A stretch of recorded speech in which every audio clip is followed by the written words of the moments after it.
Merci beaucoup Farid, Cyril, pour l'invitation. Je suis ravie d'être parmi vous et d'inaugurer cette session. Lorsque Farid m'a fait part de la thématique de cette conférence, j'ai tout de suite connecté incertitude avec opportunité. Je pense que l'être humain jongle avec 6 besoins fondamentaux et l'incertitude en fait partie. En tout cas, personnellement, je suis persuadée que la richesse va se situer dans le changement et peut-être que les zones de croissance vont se situer dans ces zones d'incertitude puisqu'ils nous obligent un petit peu à nous sortir de notre zone de confort. Ce que cette période de Covid va nous obliger à faire, c'est un peu de prendre du recul et d'observer ce monde qui est en mutation, ce monde qui est en changement. Et tous ces changements qui sont observés, pour moi, sont autant d'opportunités de croissance et de développement à observer, se dire comment est-ce que je peux me positionner sur le monde de demain et sur ce chemin qui est en train de prendre le monde de demain.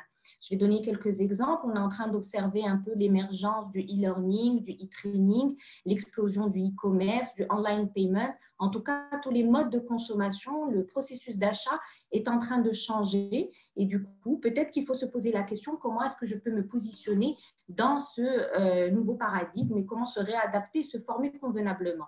La solidarité citoyenne aussi qu'on est en train d'observer, qui est extraordinaire, a obligé un petit peu les marques à revoir leur rôle, à revoir leur engagement. Et ce qui n'était avant pour moi qu'une simple communication RSE, finalement, s'est matérialisé par des actes concrets pendant cette crise pour certaines entreprises. Et du coup, le marketing devra un peu demain reprendre et réintégrer de façon intrinsèque ce rôle et cet engagement dans les stratégies et ne pas juste l'utiliser comme une opportunité de communication. Quant à la transformation digitale, qui est plutôt pour moi la thématique qui me tient le plus à cœur, ça fait des années qu'on parle de transformation digitale, on ne la voit pas venir et finalement ce Covid va un petit peu, cette crise nous a un petit peu pris au dépourvu puisqu'on se rend compte que le consommateur marocain ou le Marocain peut vivre de façon 100% digitale et c'est le chemin que prend le monde de demain. On a aussi vu plusieurs startups proposer des solutions très innovantes qui nous ont facilité un petit peu notre confinement, que ce soit dans le health tech, que ce soit dans la fintech, que ce soit dans le télétravail notamment. Et du coup, peut-être que c'est ce marché qu'il faut aujourd'hui envisager comme le marché de demain, comme le marché de l'emploi de demain, comme le marché de la croissance de demain. Le digital, il est partout et ce n'est plus qu'un vecteur de communication. Et du coup, il faut peut-être prendre le train en marche maintenant. Le management, d'un point de vue management aussi, cette crise nous a appris des choses. Je pense que le management va être abordé à plusieurs reprises durant cette session, mais je pense que plus que jamais, l'agilité est de mise. Ce télétravail est venu un petit peu bouleverser le leadership traditionnel, un petit peu ce management qui était basé sur l'over-control. Et avec ce télétravail, on est là à revoir un petit peu la façon de manager l'autre, la façon de s'adapter aussi à ce nouveau mode de fonctionnement. En tout cas, pour ma part, quand j'ai intégré Avito il y a quelques années, ce n'était que pour me positionner un petit peu dans ce nouveau monde que j'avais un petit peu déjà anticipé. On le voit partout ailleurs. Donc, il n'y a pas de raison qu'au Maroc, les choses ne changent pas non plus. Et en intégrant Avito, j'ai un petit peu pris cette opportunité qui était également pleine d'incertitudes parce que moi qui viens d'un milieu beaucoup plus traditionnel de multinationales FMCG, intégrer une start-up avec des codes totalement nouveaux, avec un mode de fonctionnement totalement nouveau, avec un type de management totalement nouveau, ça m'a aussi permis de naviguer en incertitude, mais de beaucoup apprendre et d'envisager, d'anticiper un petit peu les changements. Donc, la première des choses que j'ai fait, c'est déjà apprendre à désapprendre ce que j'avais appris dans mon parcours un petit peu plus classique de multinationale, puisque on est dans des méthodes plutôt rigides et plutôt planifiées. Or, dans une start-up, les choses sont un petit peu différentes.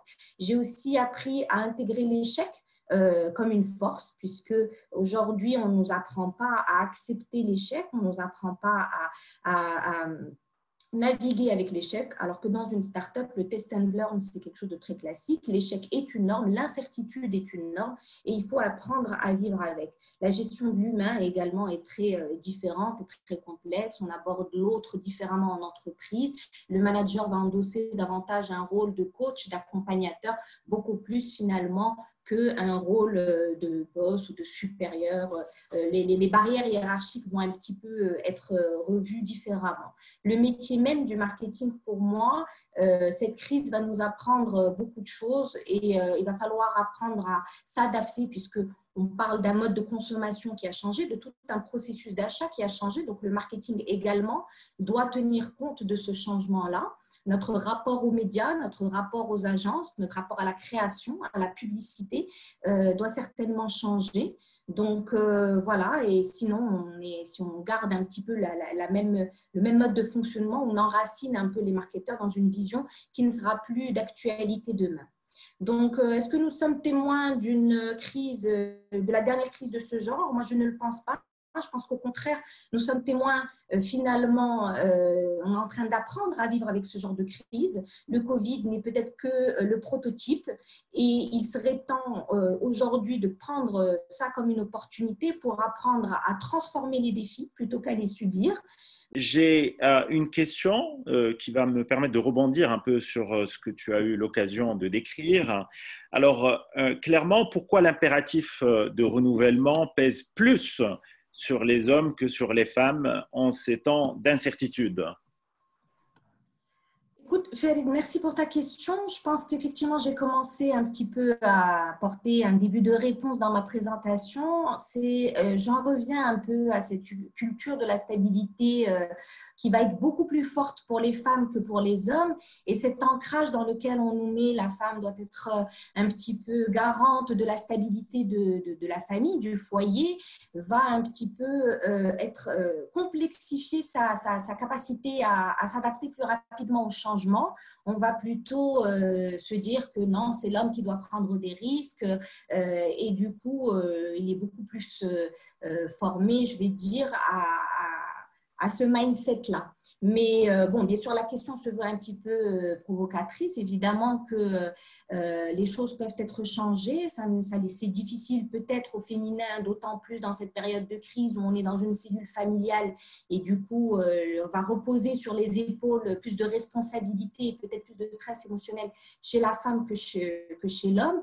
Mais rien n'est figé et on parle justement ici de transformation et de la capacité de la femme à se renouveler. Et je pense qu'elle en a toutes les capacités et c'est vers ça que l'on doit aller demain, s'obliger un petit peu à se challenger par rapport à cet ancrage dans lequel on a bien voulu nous mettre toutes ces aides.